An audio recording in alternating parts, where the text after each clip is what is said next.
जय हिंद प्यारे बच्चों, आप सभी का बहुत बहुत स्वागत है। कई बार हमारे बीच में ऐसे नाम आ जाते हैं जिनमें हम सोचते रहते हैं कि इसके बारे में क्या लिखें, मतलब दो लाइन याद नहीं रहती हमें। जैसे क्वेश्चन आया 2019 मेंस के अंदर वसुबंधु। जी हाँ, ऐसे बहुत सारे क्वेश्चन आते हैं। अब कहीं ऐसे लोगों का नाम विश्वामित्र है, हैंसोंग है, फाइयान है, इनका नाम आपको अगर आ जाए तो आप लिख दें, लेकिन वसुबंधु का नाम बहुत कम लोग सुनते हैं। तो इसको अगर हम 3 मार्कर में लिखेंगे तो कैसे लिखेंगे? जी हाँ, वसुबंधु बौद्ध न्यायिक थे। जी हाँ, बहुत सिद्धांत को मानते थे। वे असंग के कनिष्ठ भ्राता थे।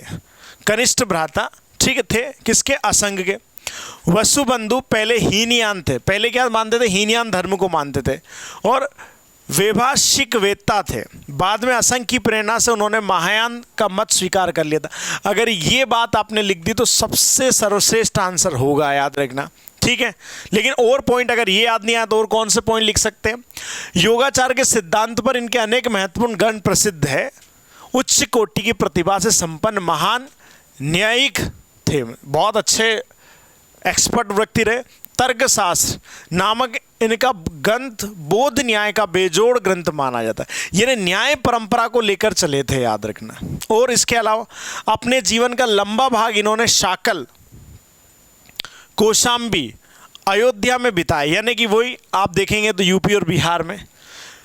ये कुमारगुप्त, स्कंदगुप्त और बालादित्य के समकालीन थे। यानी कि आपको पता है ना कि जो चंद्रगुप्त द्वितीय के बेटे कुमारगुप्त और उसके बाद स्कंदगुप्त, उनके समय की बात है ये। यानी जब नालंदा विश्वविद्यालय अब स्टेब्लिश हो चुका था। 490 के लगभग 80 वर्ष की अवस्था में इनका देहांत हुआ था। तो आप इन 4 में से कोई 2 पॉइंट अच्छे याद रखिए, वसुबंधु या और भी ऐसी चीज़ें जो आप लोगों से पूछी जा सकती है, क्योंकि याद रखना क्वेश्चन फिर भी रिपीट हो सकता है, कोई बड़ी बात नहीं है।